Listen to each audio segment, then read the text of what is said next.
Welcome back to the channel. Time to get my 1979 C35 Sierra Grande Dually back on the road, getting it ready to go to Piedmont Traction, which is in North Carolina. Now, if you guys and gals remember this truck, I got it in summertime 2024, got the thing running. It hadn't been running in over a year, and drove it around town, and it's a great truck. It rides really good. All the electronics don't work. It leaks water like crazy, and it leaks transmission fluid and oil and everything, right? We decided it was gonna be a good idea to take this truck to C10 Fall Revival in North Carolina. The ride-up was awesome. Weather was beautiful. Lauren and I were having a blast. And on the drive home, well, let's just say she was eating rod bearings for breakfast. Dude, any second, this thing is gonna explode. Not actually explode, right?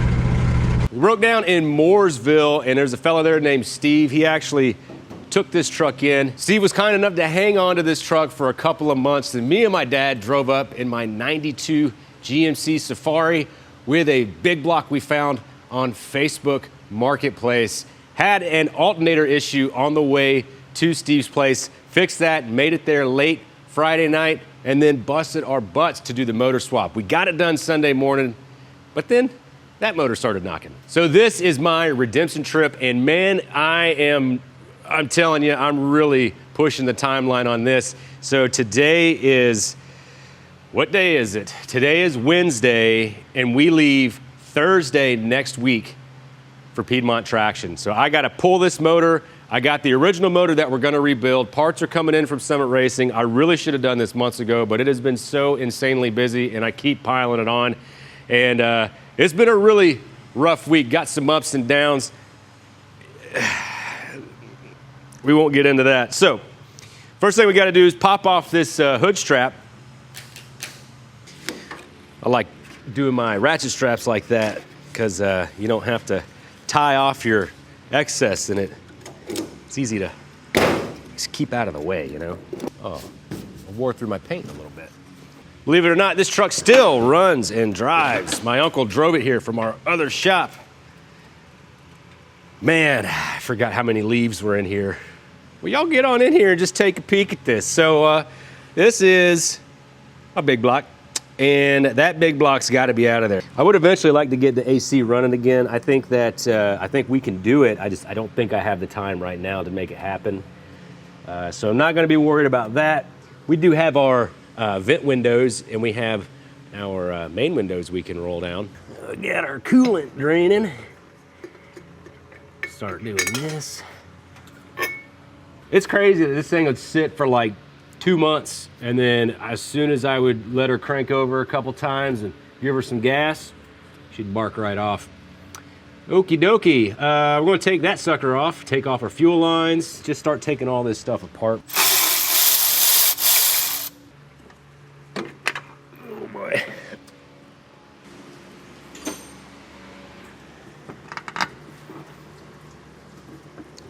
Still hanging on to something over here. Yep. Okay. Hey, you get over. Ooh, making a mess.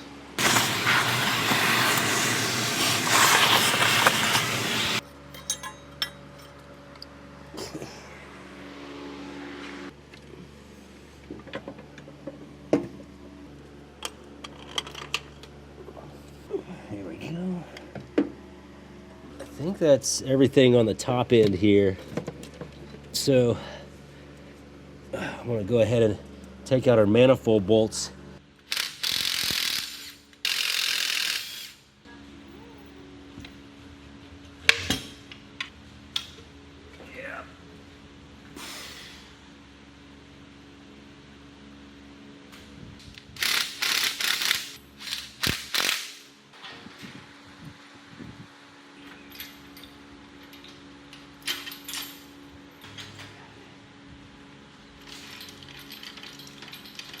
All right, we got our torque converter bolts out. We got our bell housing bolts out. We got our starter out of the way. I just took out the motor mount bolts, and I think we're ready to start pulling this thing out of the truck.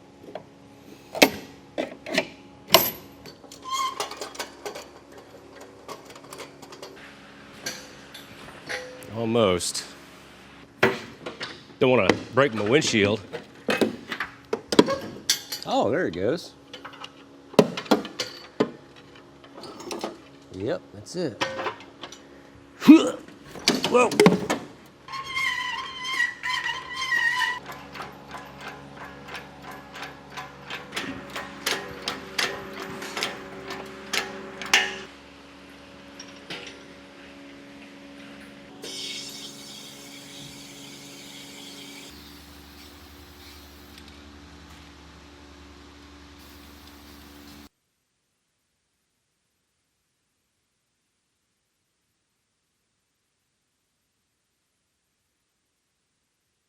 Well, I got my motor pieces painted up last night, along with like the brackets and pulleys and stuff. I just painted them black. You know, even though it's an old piece of junk, you got to make it look a little nice. Even spent some time painting the wheel wells and the firewall, the fenders.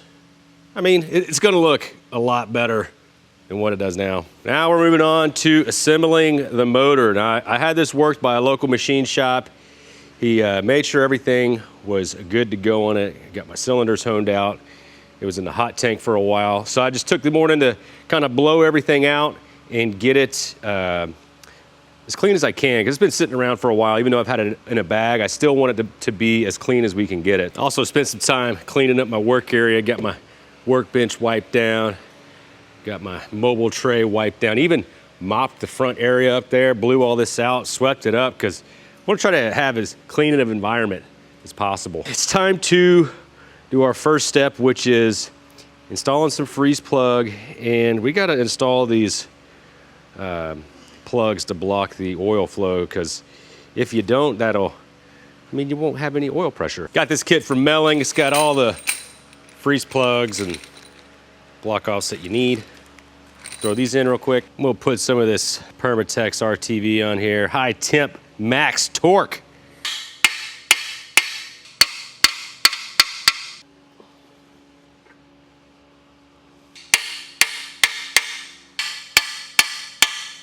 And you got 3 in the back of the block. This guy's a big one, 2-incher, but same as the others.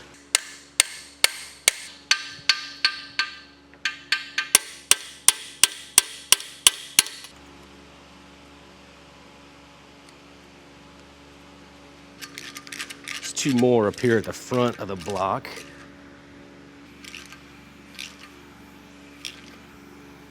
There's also a couple of the ports in the side of the block that are still blocked off, so we're not going to worry about those.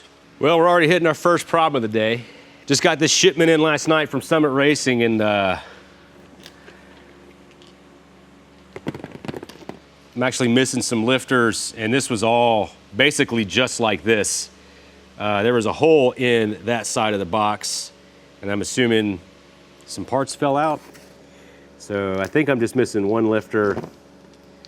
But I do have all of the, I believe I have all of them. Got all of our bearings set for the bottom, or the top. You're gonna have like little tangs in the block right here. And the ones that go in first have a hole at the very top. So this is obviously flipped over. Anyway, so got those set in there, got everything nice and cleaned up, got our crank here. Okay, it's looking good. Now we have the rest of our bearings here.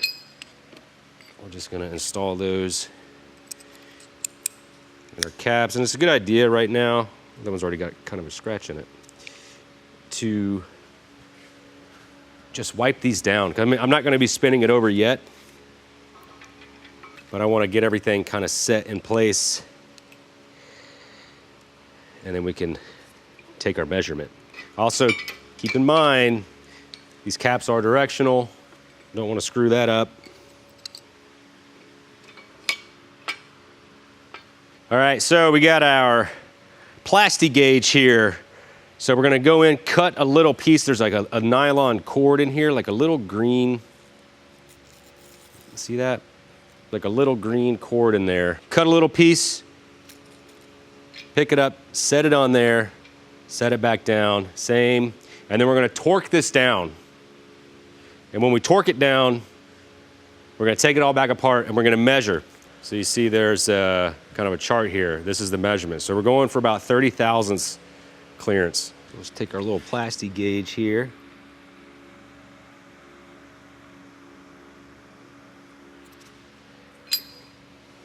Make sure she don't blow away.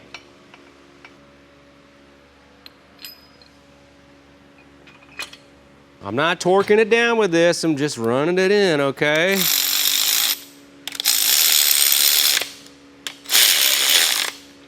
So the main cap torque specs on a 2-bolt main big block is gonna be 95 foot-pounds. Now they want you to get there in 3 different increments. So I'm gonna go 35, 65, 95.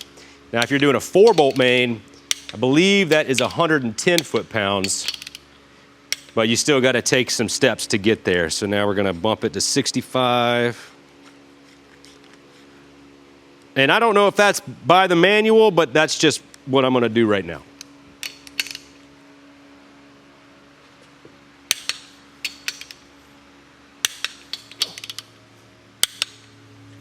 And then our final pass at 95. Okay, let's break them loose.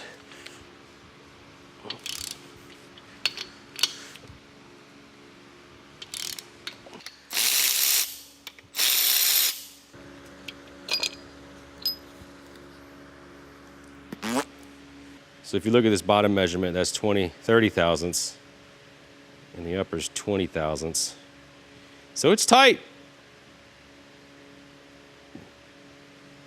Yeah, it's about 20 thousandths.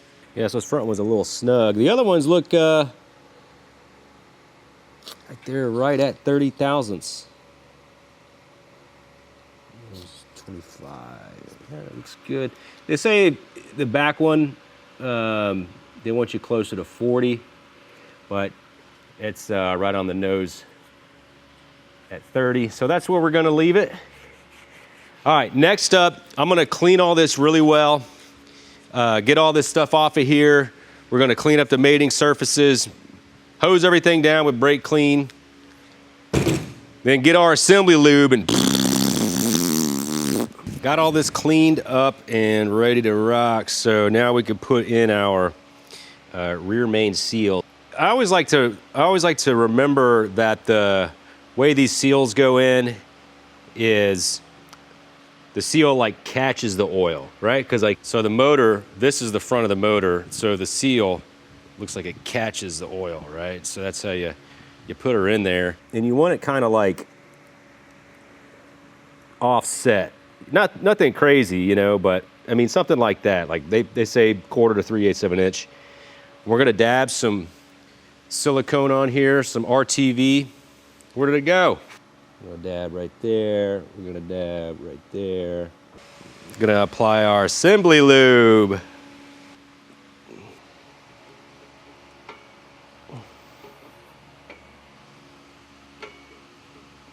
There we go.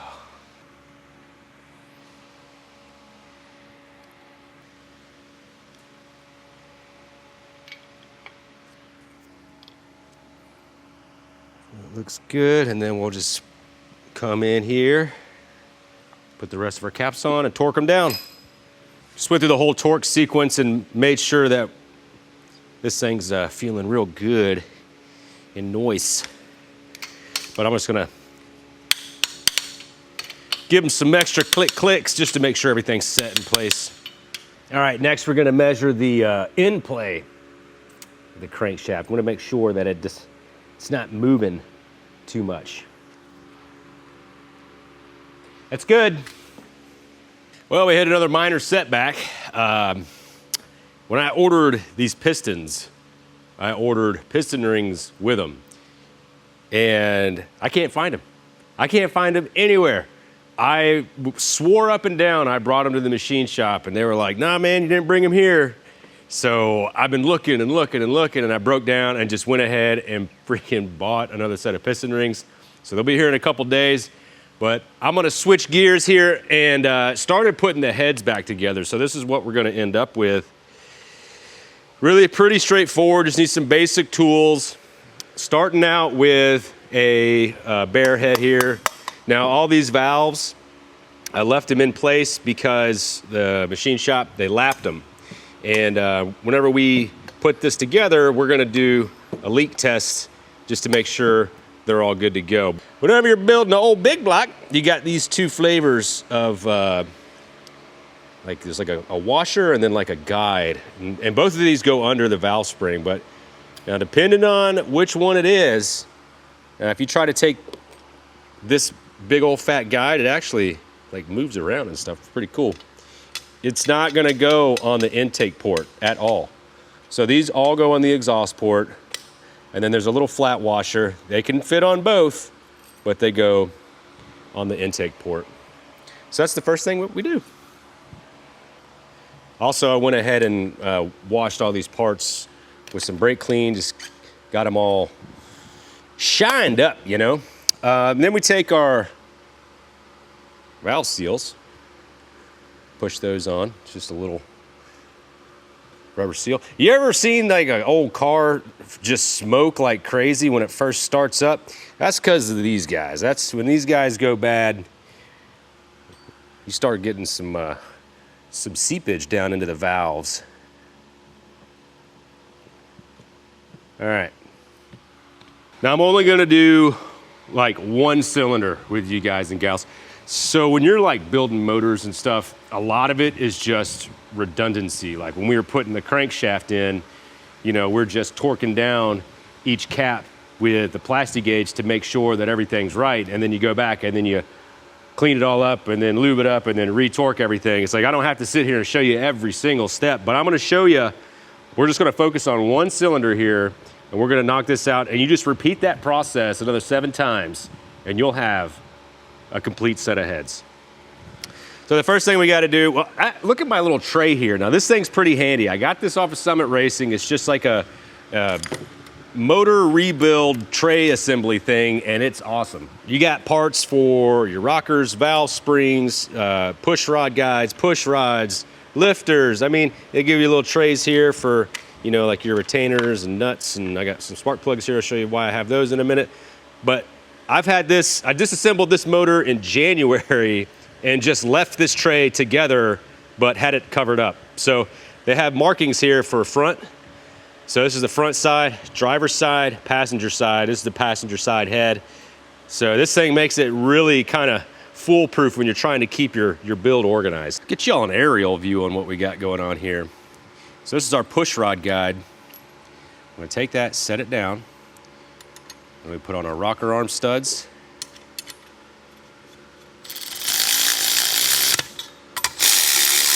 Torque these down to 50 foot-pounds. You got to check your specs on your motor, but it's typically 50 foot-pounds on a small block, big block Chevy. So now I want to be able to hold these valves up. So the first thing I'm going to do is take a microfiber, and I'm going to take this handy tool. We'll talk about this in a minute. Some of y'all may remember this one. We're going to tilt our head up a little bit. Put that right under the valves. So now that pushes up our valves, right?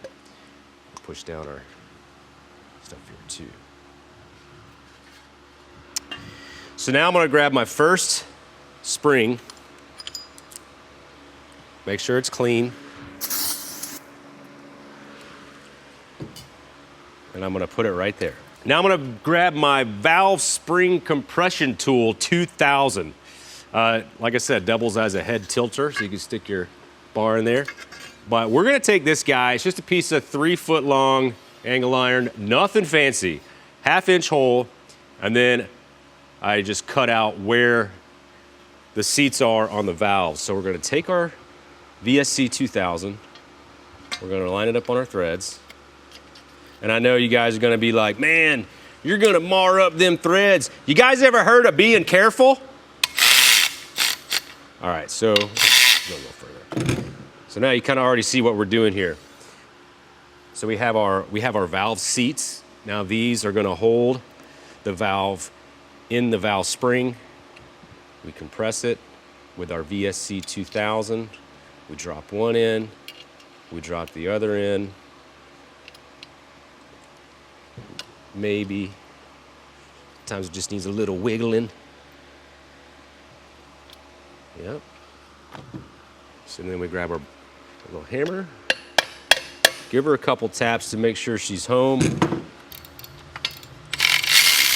Now I don't like using, now these are the actual rocker nuts. I don't like continuing to use the same one, so I'm just gonna use this one and I'm gonna put it in the organizer. Grab our next valve spring, make sure it's clean. You see there's a pattern here. We gotta keep everything clean.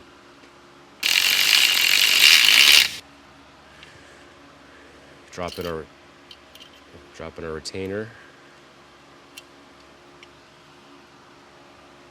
Other retainer. That looks good. Then we'll just give her, see that one's not seated right.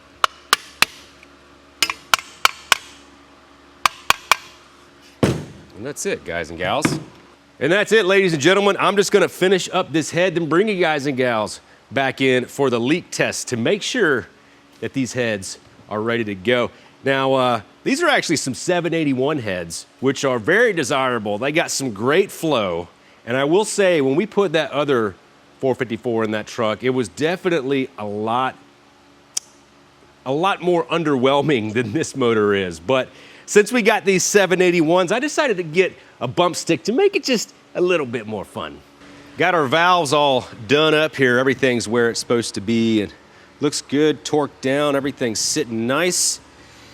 So next we have to leak test this thing. We want to make sure we got a good seal with these valves. Now, if you see this cylinder right here, we actually had to cut for some new valves because we got into a little bit of pitting and rust and it wasn't getting a good seal. So these have all been lapped and this should all be good. It's all been done at the machine shop, but you know, it's good to just double check. So I'm gonna take my spark plugs, I'm gonna plug up these holes. And you know what, guys and gals, I'm sure there's other ways you could do this, and I'm sure that somebody's got a better method or whatever, but I'm just building a little motor here to putt around in my rusted out 79 dually. So this isn't gonna be a 1,000 horsepower motor, so everybody just relax in the comments. Now I wanna get these as level as I can. It's kind of hard to get everything level with valves and the valve train in a way. So I did find out if I take this feeler gauge and the cap of this lacquer thinner that it gets us pretty dang close. Normally brake clean would probably be best, but we're just gonna use lacquer thinner because we're gonna wipe it down, wipe the head down when we're done. So that's it right there. You see that? We got water in the cylinder, or we got a liquid in the cylinder, and you're gonna sight down and see if there's any leaks. No leaks there.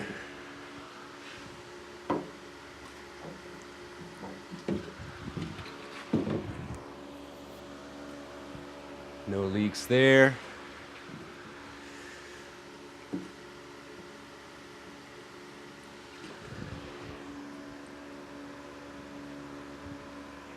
No leaks there.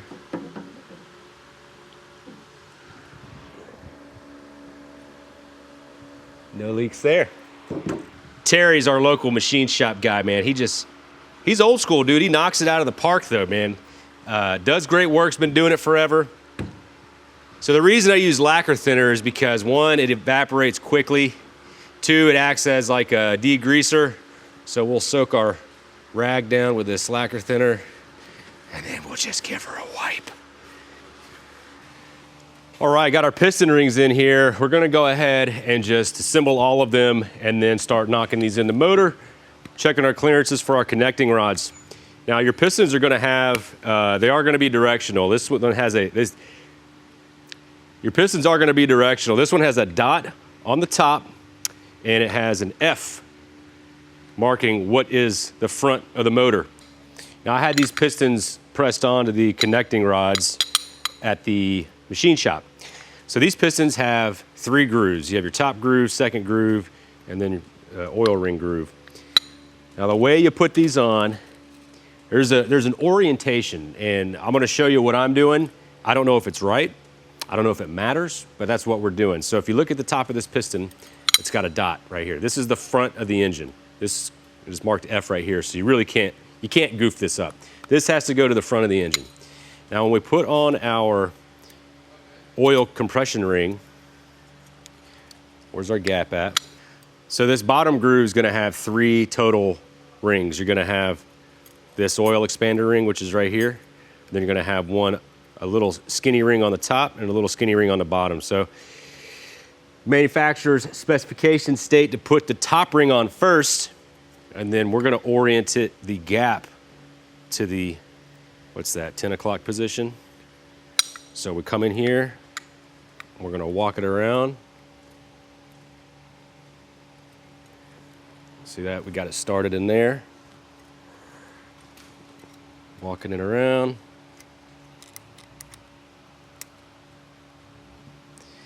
Okay. And we're gonna install our bottom ring.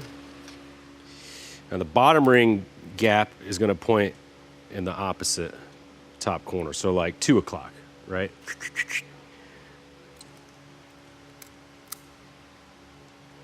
So that's done. Next step is to put on our second ring.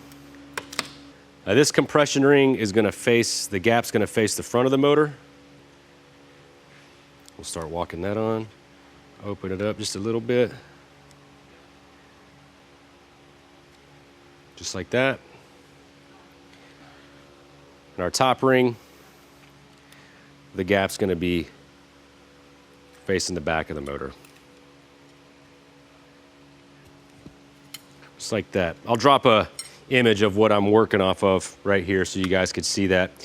Also, the second compression ring is indicated that that it is directional. This is the top, so don't flip it over and install it backwards. All the other rings, they're not directional.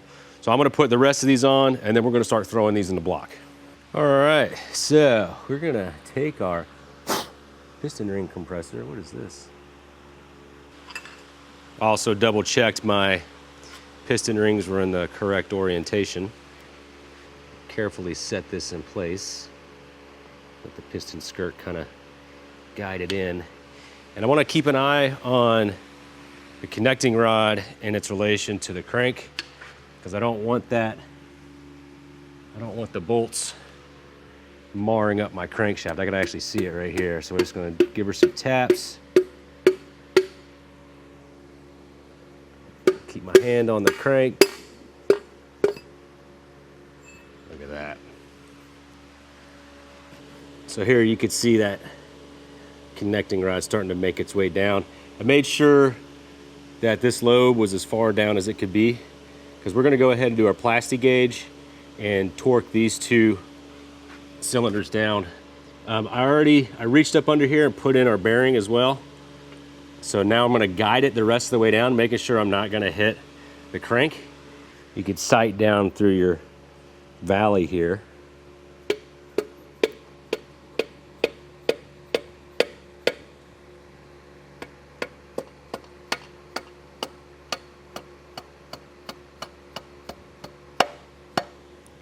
And we're home.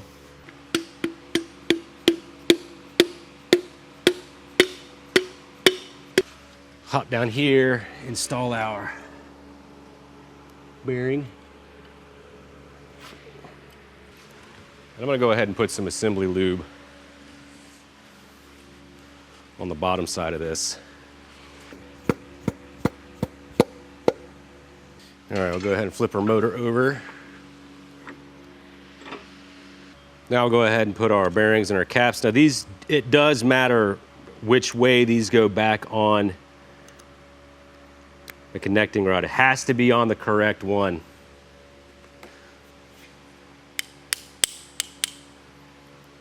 So these guys are numbered. You see here, number 1. This is for our number 1 connecting rod. And number one are on the same side. So now that I have that one ready to go, I'm gonna grab a little bit of my plastic gauge here, set that in place. Now these are supposed to be a little tighter than the main bearings. They want these between like 20 and 25 thousandths, where the main bearing, they want that around 30 thousandths, and maybe even a little looser on this rear main, around 40. So there are two bolt sizes with these connecting rods. So these are the 3/8 connecting rods bolts, and they are 50 foot-pounds. So we're gonna get there in 2 steps. The other size is 7/16. If you got 7/16 connecting rods, bolts, you're gonna be around 70 foot-pounds. But anyway, our 2 steps is gonna be 25 foot-pounds, and then we'll go straight to 50.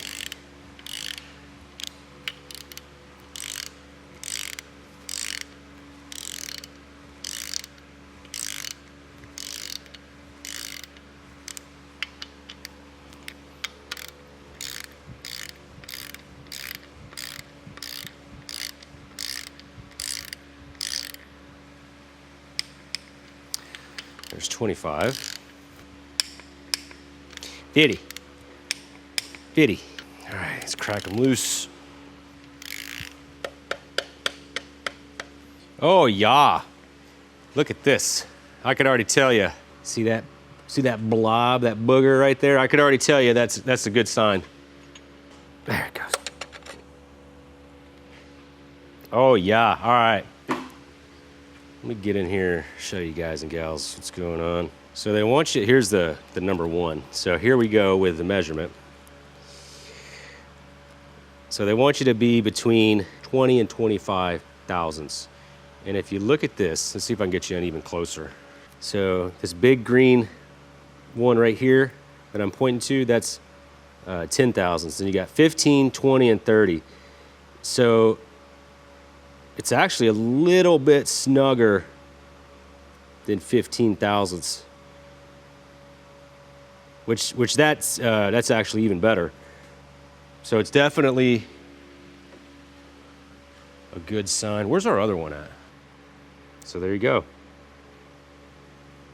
We're a little snug, but I think that's great actually. So we're gonna clean all this up, put it back together, and then do the next 2 cylinders and just work our way down.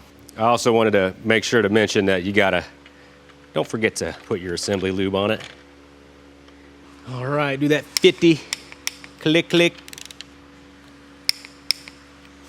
click, click. I just had something pop up. I'm kind of glad it did, because I want to be able to show you guys what to look out for if you're gonna assemble your own pistons. So these connecting rods go into the block a certain way. So if you're putting your own pistons on, and like I said at the beginning of this installation that I had Terry, the machine shop, press these on, he knows exactly where they need to be at. So there were 2 connecting rods in this motor that were bad. Terry was nice enough to give me 2, and it happens to be these 2. They were smoked. Every one of them were, all the other ones specced out. We got the dial indicator on them. They're round, they're nice, but they were bad. So the thing is, he didn't mark which ones were what. So this has like a 2 on it, this has nothing on it. So I knew that these were the connecting rods that he gave me. So if you look at these connecting rods, these were original to the block. There is a fin on this cap right here. So there's the fin right there facing this counterweight. And there's a fin right here facing this counterweight. So they're supposed to be opposite of each other. So if you're pressing your piston on, you got to know which connecting rod you're working on, where this fin is. Now this is for, big block, small block Chevys. It could be a little bit different on your application, but this is for like stock connecting rods. So this is the first position. This fin's gonna be facing the counterweight, facing the front of the block. So your piston, when you put the piston on, that dot, that has to be at the front of the motor. So that's your orientation for the piston. Now with these, I have to pull these back out and switch them, because you see here, this fin is facing the inside and this fin is facing the inside. Now because this one's not marked, you're probably wondering, well, how do you know how this one is supposed to go on? And if you pull this off, see your bearing right here? Well, if you look, there's that little like detent that I keep calling it a tang. I don't know the official term for it. We're not in an official garage here, but you line that up with the detent or the tang on the connecting rod. So these both go on the same side. Just like that. So I gotta pull these out, switch them, and then we'll keep moving on down the motor. Got the block flipped back over, and old Terry, he's really good at what he does, but sometimes he forgets stuff. So these are some alignment dowels. If you see this, these alignment dowels go in the block, you know, align the head where it's supposed to be. So those weren't in there, so I had to rob them out of the other motor, which I'm thankful I have that because I need to grab a couple other parts out of there. Now we can throw our head gasket in place, and you'll see that this is the face of it, the one with the lines, but you could tell by this water jacket back here aligns perfectly. We'll grab our head.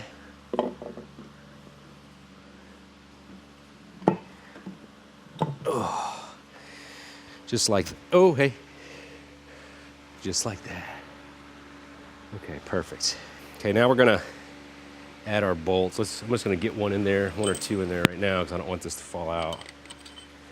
We are gonna be adding something to the mix here. We got this high temperature thread sealant. We're gonna put this on all of the bolts going into the block. All these down here, that all goes into where the water flow is, and I think a couple up here do as well. So just extra precaution, put this on every bolt. Now the bolts on these are real easy. The ones that are all the way at the bottom, there's only 4, those are the shorties. They go on the bottom, and then the rest of them go up top. Let's put a little in there like that. Now, if you do have some common sense, when you order your new bolts for the head, even though it says bolt kit, just triple check that it's for both sides and not just one. I'm gonna reuse the old head bolts. It's okay to do that. Done it before. I mean, they do. Listen, guys, again, it's not gonna be 1,000 horsepower motor here. We're just building like a little motor to throw on my 79 dually to drive around. So I don't think it's really gonna hurt anything. Now, when you're torquing these heads down, you gotta start in the middle and then kind of work your way out in a circle. So you're spreading that torque load out evenly and just kind of working it out from the middle as you're torquing it down. So the long bolts, all the bolts up here get torqued to 75 foot-pounds. And these shorties at the bottom, they go 65 to 68 foot-pounds. So we'll go there in a couple of steps, you know, just like we did with the rotating assembly. Sneak up on it, you know, we don't got to go there right away. So what do we got on the torque wrench? Now we got 50. So we'll just start with that.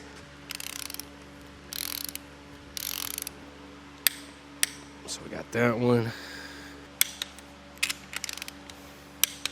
All right, so now I'm gonna step up to, well, I'll go to 65, since that's what those are.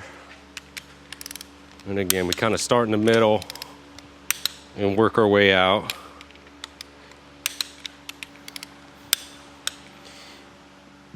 Okay, and then we'll go to 75. And then we'll put this one at 68.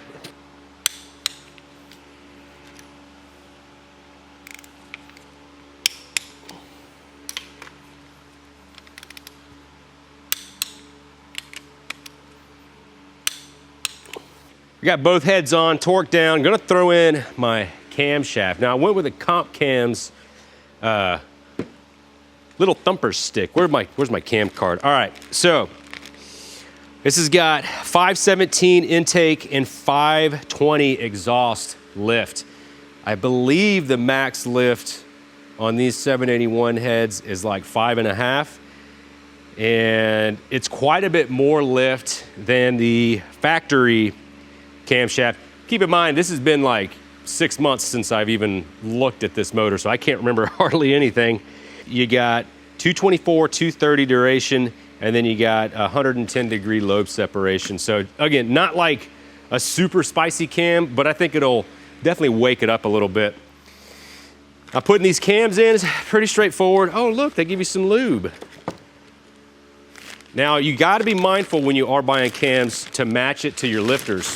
So this is a flat tappet cam. Now if you're getting like a roller lifter cam, all these lobes will be shiny because you don't have to break in that cam. You gotta break this sucker in though. All right, we're gonna wipe her down. Just the same process, guys and gals. We're keeping everything nice and clean. Let me get a new towel. We just wanna get it all nice and cleaned up. A lot of these manufacturers do a really good job keeping everything nice and clean, but you can't be too cautious with this stuff, you know? All right, now we're gonna like load up the lube here. And actually I'm gonna go ahead and get a bolt. Get a little bolt in there to help guide her in. I got my #1 cylinder set to top dead center. So once we get this cam in, we can go ahead and put our timing set in. Then we could put on our timing cover. Then we could put on our harmonic balancer, and we'll be able to rotate the motor over to start messing with our lifters.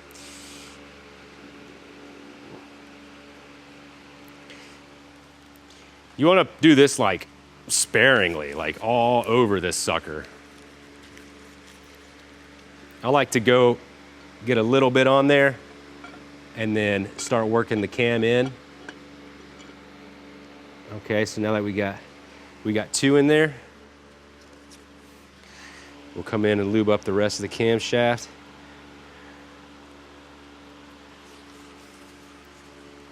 Just gonna use all of it. All of it. Making a mess on the floor.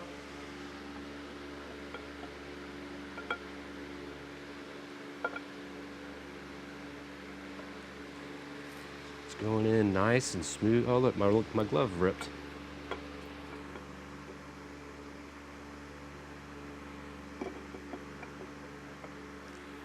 Just being careful here. Taking our time. Walking this in. Here's where this bolt comes in handy. Come on now. There we go. Beautiful. Okay, let me clean up this mess. So there's a little divot in the crankshaft, and we have these little pieces that hold the crank sprocket and the harmonic balancer in the precise position it needs to be in. So we'll go ahead and start knocking this in.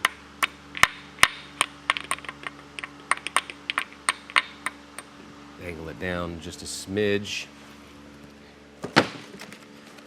Get our performance timing set here. Now, depending on your timing set, of course, we got to clean this real quick. Let's clean it up. There are a couple of notches here. You'll see there's like a 0, A, and R. So 0 is going to be just zeroed out on the timing. If you wanted to advance the timing by 4 degrees, you could put it on the A tab. And if you wanted to retard it by 4 degrees, you could put it on the R tab. Let's see if we can get this sucker on here without too much trouble. But you have to get it seated all the way up against the edge of the crank. And it is an interference fit.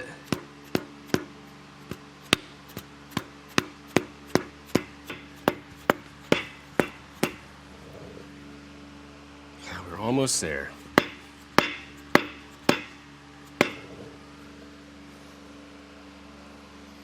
It's pretty dang close.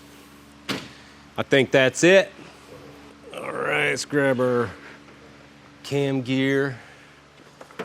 Let's get her cleaned up as well. So we have a 0 right here, and we have a dot right here. So our goal, well, no, don't do that. is to get these lined up and to get the camshaft. See how that's lined up right there? See my arms in the way?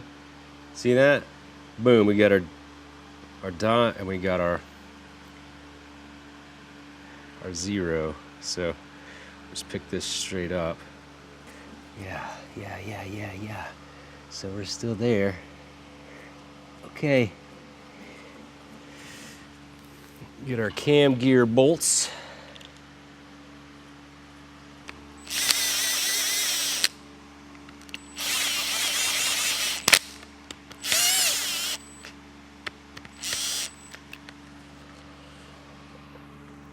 Dot to dot.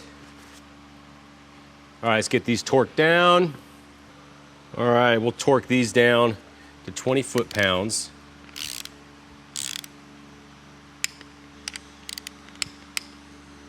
You know what surprised me about this is there's no cam retainer plate on this, like on an LS. Now there's like a spot for it, and there wasn't one on this block or the other block. So if it's not from the factory, then it's fine, but it's just interesting to me that there's, you know, nothing to hold the cam in place and it can kind of just walk around. Here's what I was talking about for those guide dowels. So we're gonna knock this one in so we can put on our harmonic balancer with our timing cover at the same time. So we make sure we get a nice seal up front. Now this step you don't have to do, but when I got my motor from Blueprint Engines, this is how they did it. So basically with the paper gaskets, they kind of suck. So they put a little thin bead of RTV around where the gasket's gonna be. And that helps with sealing it up and all that. And then you do the same thing on the gasket itself.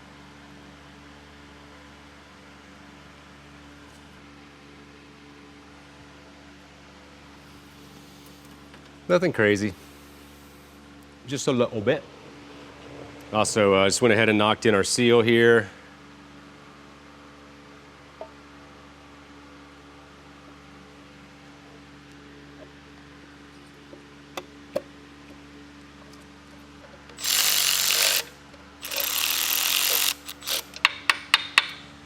Something like that. And we can take our freshly rebuilt harmonic balancer.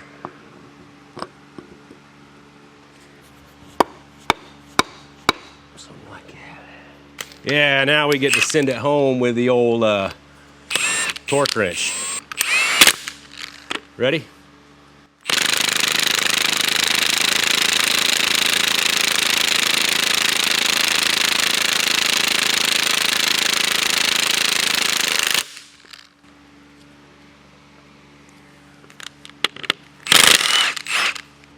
Ooh, we're almost there. Just a wee bit more.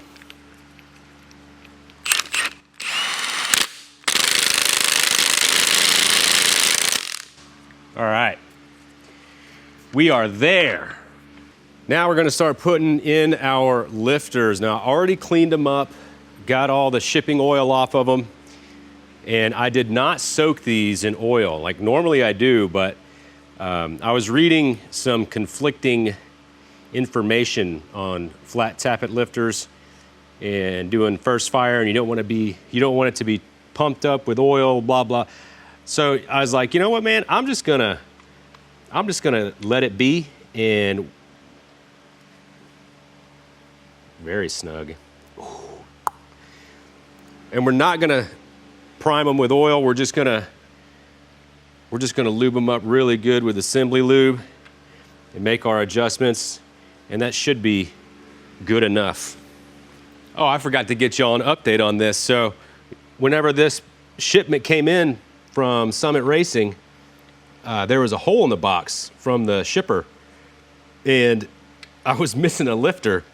So I was contemplating possibly using the old lifters, but you know, with the new cam, you don't really want to do that. You want to get new lifters, especially with the flat tappet cam.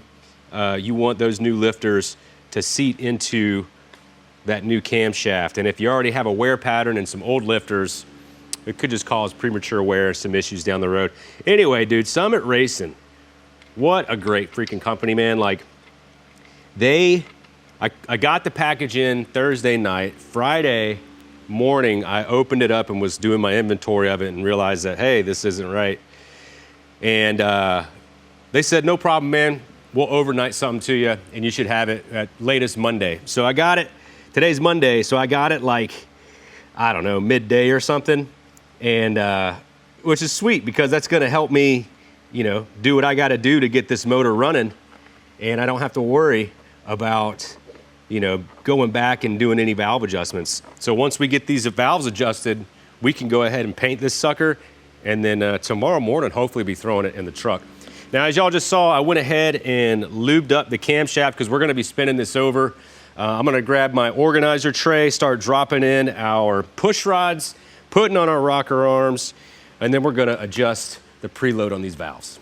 I went ahead and I blew these out with some air, and I'm going to be putting these back in the exact same spot they came out of, and we're going to match them up with the rocker that they were matched up to. Got to save some dollars, man, when you're doing these rebuilds. Even with reusing these parts, reusing the valves, the rocker arms, the push rods. Let's see, what else did I reuse? I mean, obviously, like the engine covers, header bolts, head bolts, like all that stuff. I'm still in this rebuild like $1,500, which, you know, it's not bad, but it's a heck of a lot cheaper than buying a new motor. And, you know, it's a lot more fun doing this, I think. We got all the push rods in place, all the rocker arms in, all of the lock nuts on. It's time to adjust the preload on our valves. Now, this used to be like the most intimidating part of building a motor to me until I watched a video from Derek Bieri with Vice Grip Garage a few years ago. And he made it so simple to adjust hydraulic lifters that it's like, it's ridiculously easy. And I mean, I wish I could say I came up with this technique, but I 100% didn't. So basically what you do is you're gonna grab like a breaker bar, not like a ratchet. You're gonna grab a breaker bar because you wanna get all of these push rods to 0 lash. So if you have a breaker bar, you're going to have a lot more control over the pressure on the push rod. So right now, so let's go back. 0 lash, a lot of you guys and gals should know, is when you can spin the push rod, but there's no movement up and down, right? So here we got movement up and down, and as you tighten, it goes away. And as soon as it stops, you're done. Not done with the whole process, you're done with that valve. And you're moving on to the next one. This one's got quite a bit to go. So you're still moving, still moving. Stop. Yeah, maybe a little more. All right, we could spin the push rod, but we don't have up and down movement. All right, so you're just gonna do that with all of the valves.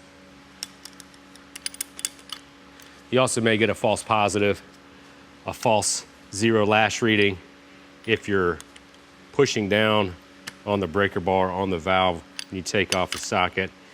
It could loosen up the rocker arms. So look, all right, so pop it off. Got a little movement.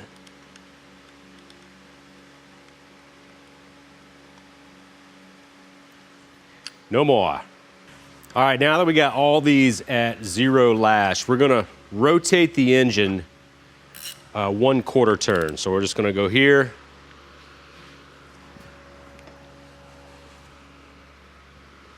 Now what this is gonna do is it's gonna start opening and closing valves, and like things are gonna start happening here. So you're gonna go through.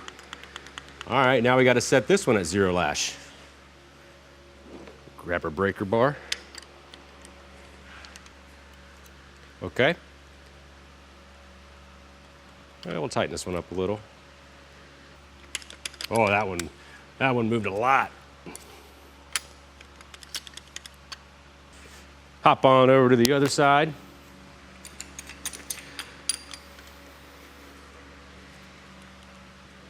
So the cool thing about this is you could literally stop in the middle of it, go do something else, go grab lunch, go to bed, wake up, come back the next day, and it doesn't matter where you're at in the process.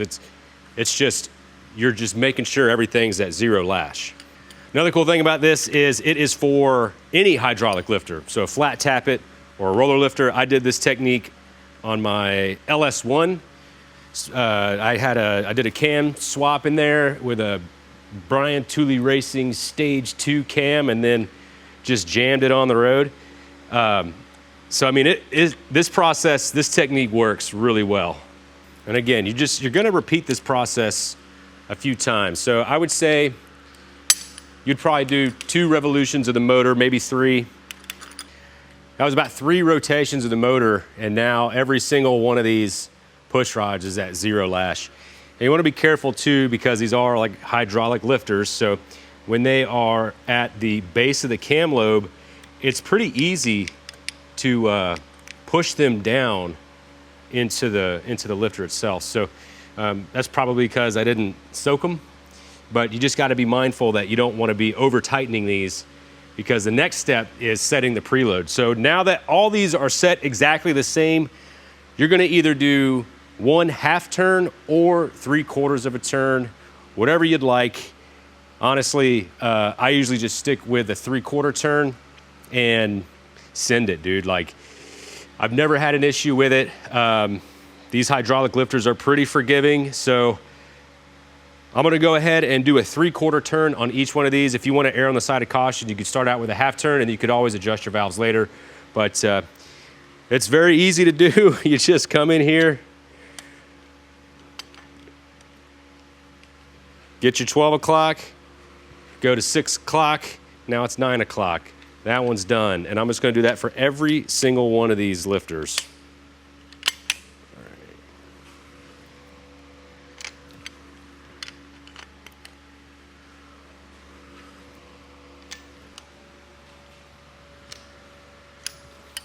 All right, that's it. Now I want to set this piston at the top dead center on the intake stroke.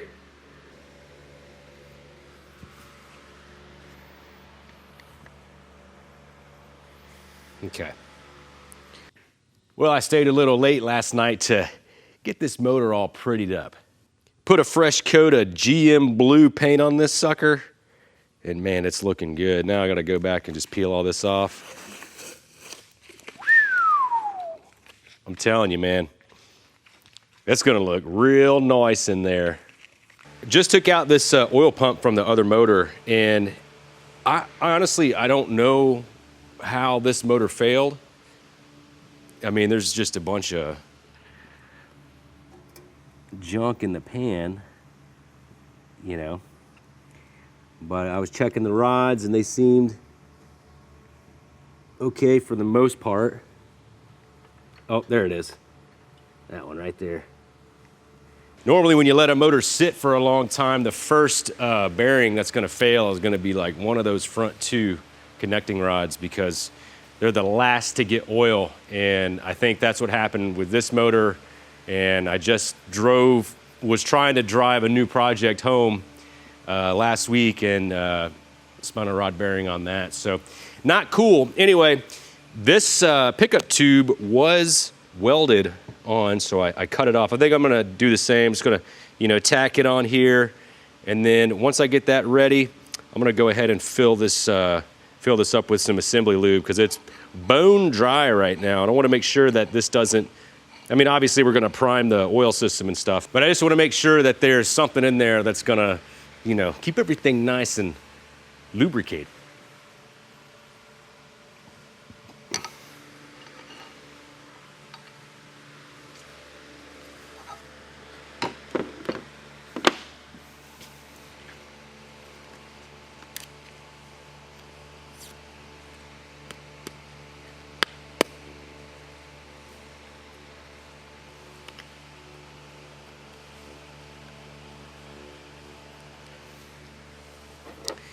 Got her welded on there. Just gonna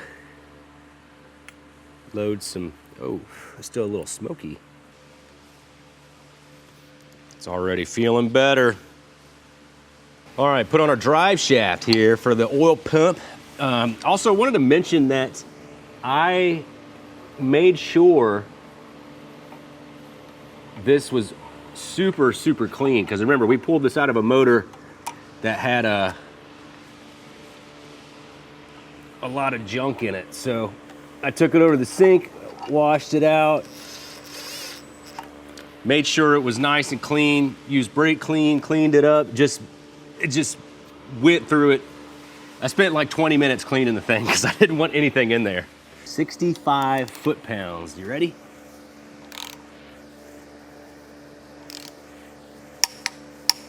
There you go. I got this really nice reusable oil pan gasket from Felpro. I actually took it off the other motor.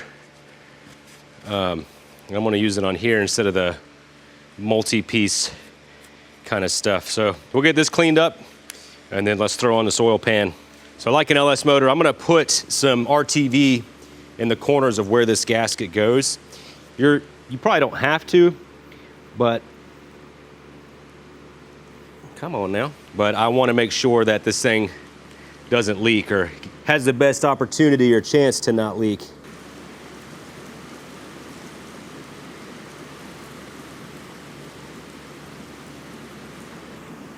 Went ahead and cleaned out the inside of our oil pan here.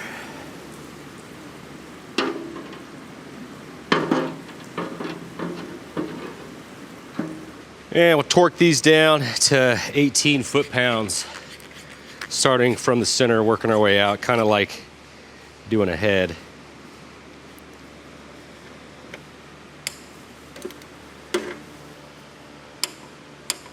Got our oil pan on. I also had to put on the oil filter assembly. Just took that off to put it on the other motor when we did the swap and put it back on the original motor. Dude, you guys crack me up sometimes in the comments.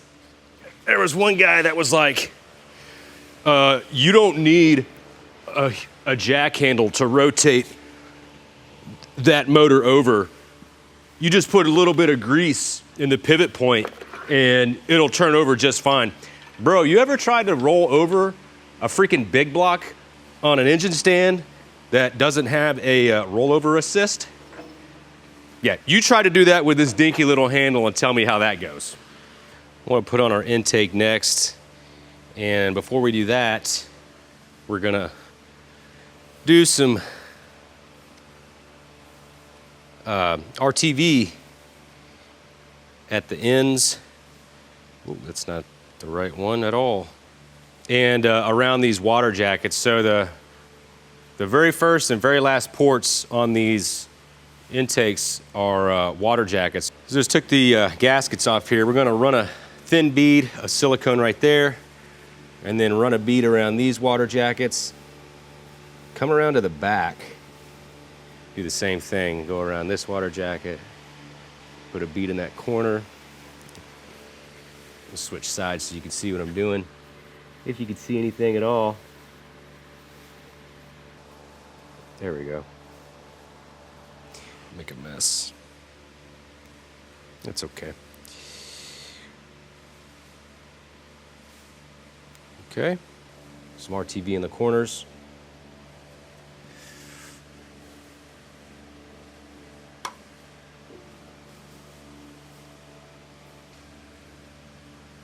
Okay, now that we got that in place,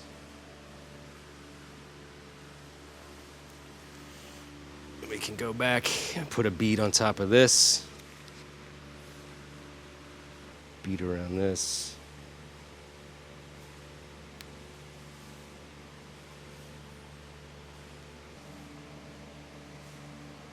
We're gonna carefully set this in place.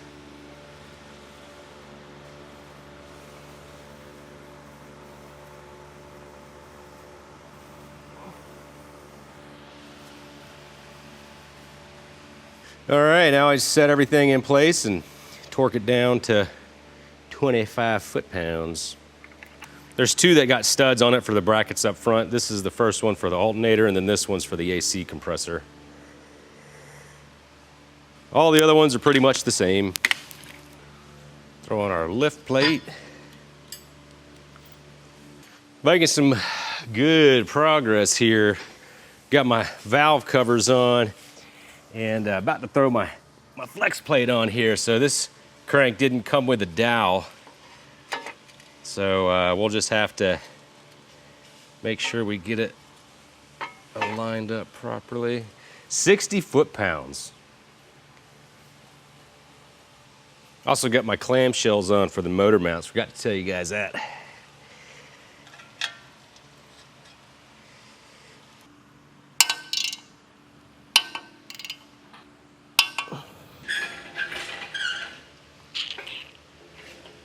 All right, got our flex plate torqued on there.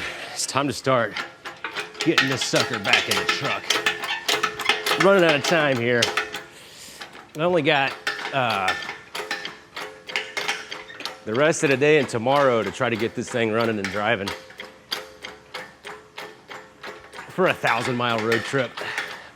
Yeah. Let's take a peek on down here. Everything should be out of the way still, which it looks like it is. So now I start coming down.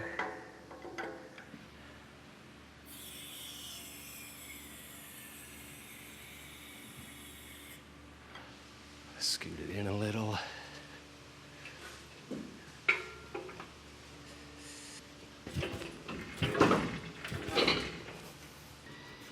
I really don't want to take these headers, these manifolds out, man. They're such a pain in the butt to get back in.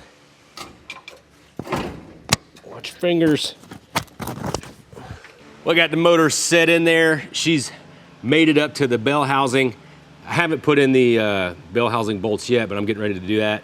So really, next steps with this is pretty straightforward. You put in your bell housing bolts. I'm gonna go ahead and drop in our distributor and get it orientated the way I want to. Remember, we put this cylinder at top dead center. So we're gonna put in the distributor to face the number one cylinder. Then I can turn the flex plate to mount the torque converter bolts to it. And then once we're done and we have to take the distributor back out because we're gonna be priming the oil system, we just gotta note which way the rotor's pointing. And then we're gonna be putting in the carb and the water pump and the alternator and the power steering pump and the AC compressor, hooking up all of our hoses and all of our lines, the vacuum stuff. Wiring's super easy on this truck. You got your oil pressure sensor, which goes down there.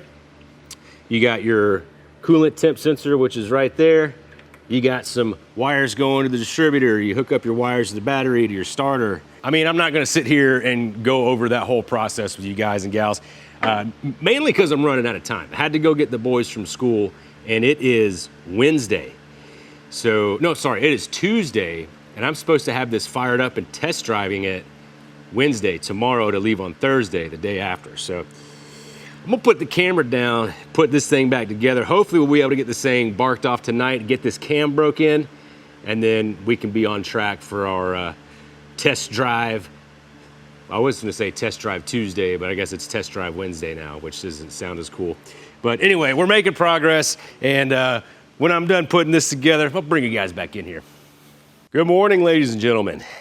Spent late night in the shop last night trying to get this thing to a better spot because we're supposed to leave tomorrow for the Piedmont Traction Show and just wasn't able to get there. I think the piston ring and lifter setback was enough to throw me off my game. I could probably spend the day today getting everything on, getting this thing fired up, this cam broke in, but I really don't want to rush this part of the process, which is another reason why it took me a long time to get this thing together, because I was making sure everything was painted and nice, and everything that's going back in here is, I'm trying to make it nicer than it was when it came out. So I could have just jammed it back in here dirty and ugly and all that stuff, but I didn't want to do that.